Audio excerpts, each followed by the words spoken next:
Great morning to you. It's March the 30th of 2020. It's Daily Devotions with Dan. And today's title is Cooped Up. And as you can see, I'm in the chicken house or the chicken coop. And we have a lot of chickens. Here's a peacock actually, but there's some roosters in here.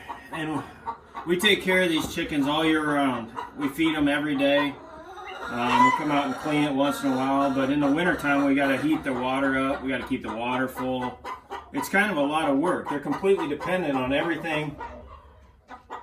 They're dependent on life because of us. If it weren't for us, they would obviously perish. It's kind of loud in here. But that doesn't stop these goofy roosters. They're mean.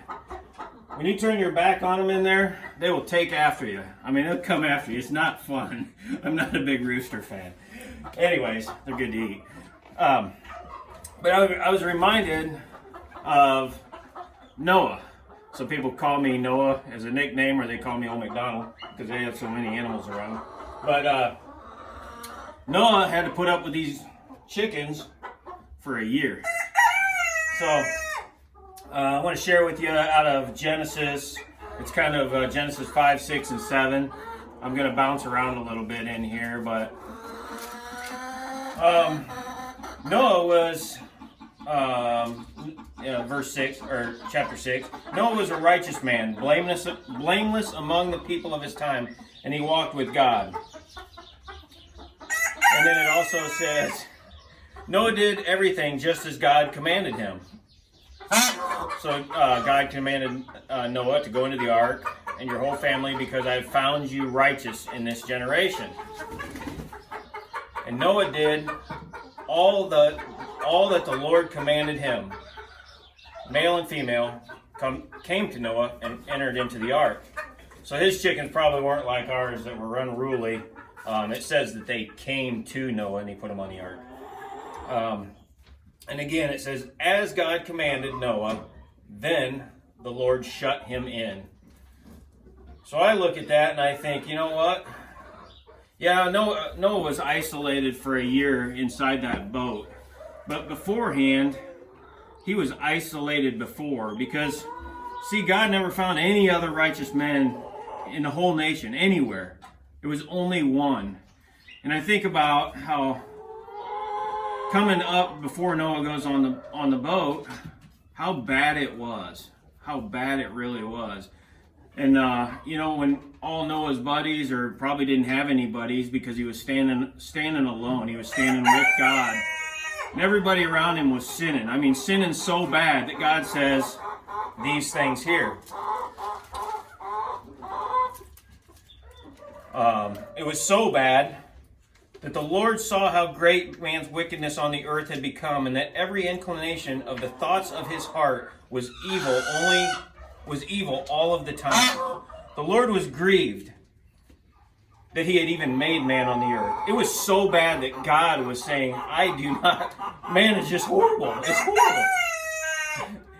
And his heart was filled with pain. So the Lord said, I will wipe out mankind, whom I have created from the face of the earth, men and animals and creatures that move along the ground, and birds of the air, for I am grieved that I have even made them.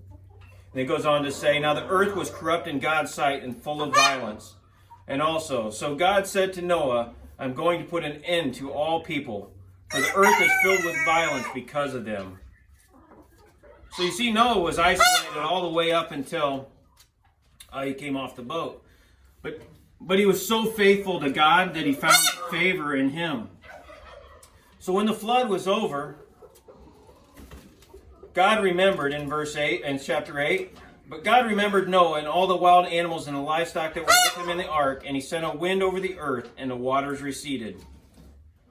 Then God said to Noah, come out of the ark, you and your wife and your sons and their wives. Bring out every living creature that is with you, the birds, the animals, and all the creatures that moved along the ground, yeah, even the chickens, so they can multiply on the earth and be fruitful and increase in number upon it.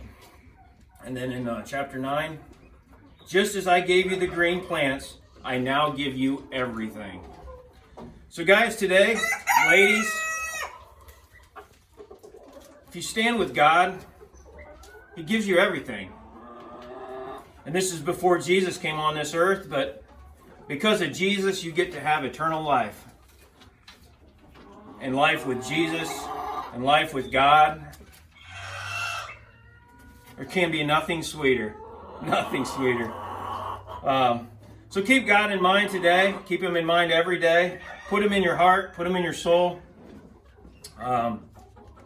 Have a wonderful day. Get a great start to the week. Don't just be cooped up. Get out and do something. Read the Word. Do some praying. Boy, these chickens are loud, aren't they? Awesome. Have a great day.